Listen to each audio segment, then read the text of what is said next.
Dozers are ideal tools for a variety of mining and quarry applications, from production dozing to reclamation operations. Regardless of your dozing application, it is critical that operators understand the best technique to maximise productivity and efficiency. In fact, using the wrong techniques has been shown to significantly reduce overall dozer productivity. Operators are key to maximising dozer efficiency, performance and productivity. Even good operators can increase their efficiency with a better understanding of application principles and specific dozing techniques. Join us as we explore some of these dozing techniques and best practices. There are numerous best practices surrounding dozer operation. At Caterpillar, we recommend the following general operating practices. Number 1. Doze in first gear to ensure the blade is fully loaded and you're using the full machine capability. Number 2. When the blade is loaded, steer by utilising the tilt cylinders to tilt the blade rather than steering clutches. Number 3. Minimise corner loading, prying and impact dozing. Number 4. Load the blade downhill. Take advantage of gravity and the machine weight to load the blade efficiently. Number 5. Maintain a steady dozing speed, typically between 1 to 1.5 miles per hour.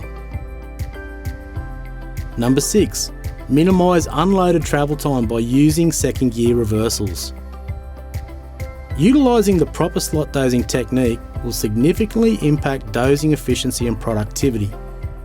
We will review the 3 common slot dozing techniques and provide pros and cons for each one. The first technique we'll explore is the back each pass technique. With this technique, the operator starts each pass at the back of the slot. The blade is loaded over the entire length of the slot at a uniform cut depth.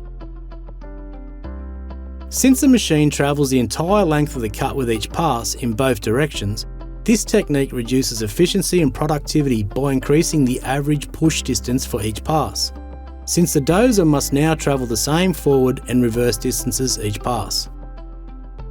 The time the operator spends in reverse is, simply put, unproductive, and this technique requires a significant amount of time in reverse. Additionally, since the slot is not fully established until the last few passes, this technique often results in a lot of spillage. Operators using the back each pass method unintentionally create windrows during the first few passes, spilling material from the side of the blade, which must be cleaned up at a later time. Back each pass also prevents operators from loading the blade downhill. As a result, the back each pass technique delivers the least productivity at the highest cost per tonne.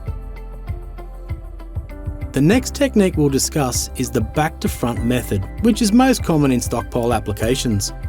With this technique, the operator progresses the cut from the back to the front, which reduces the push distance with each pass as the dozer works to the front of the cut. However, since the operator is loading the blade uphill, and since the slot isn't fully utilised to keep the blade full throughout the cut, this technique reduces your dozing efficiency while increasing your fuel burn. This method will also result in windrows that will need to be cleaned up later.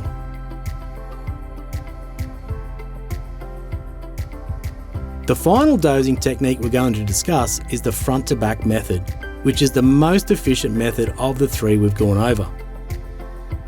With this technique, the operator starts at the front of the slot and works towards the back by removing approximately a machine length of material each pass.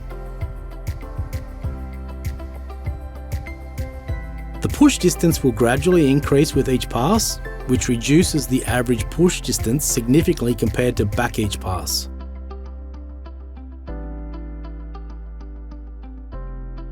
After the first few passes, the operator will have created a slot in front of the dozer, which holds material in front of the blade to avoid spillage and windrows, allowing the dozer to carry more material.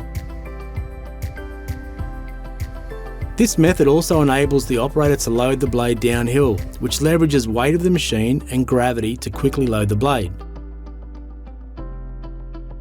In fact, the average push distance for this technique is about half of the distance of the back each pass technique.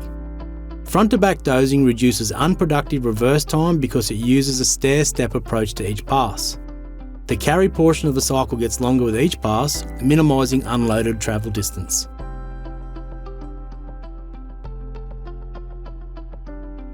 Together, these factors position front-to-back dozing as the most efficient dozing method.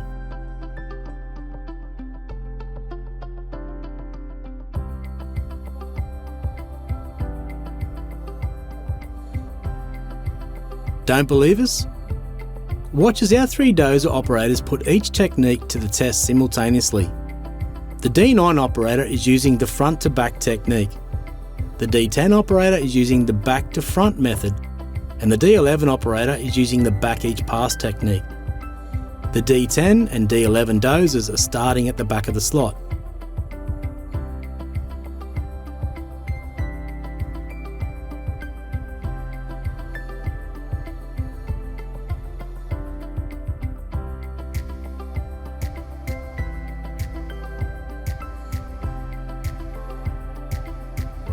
Is it more productive to push a big load slowly or a small load quickly?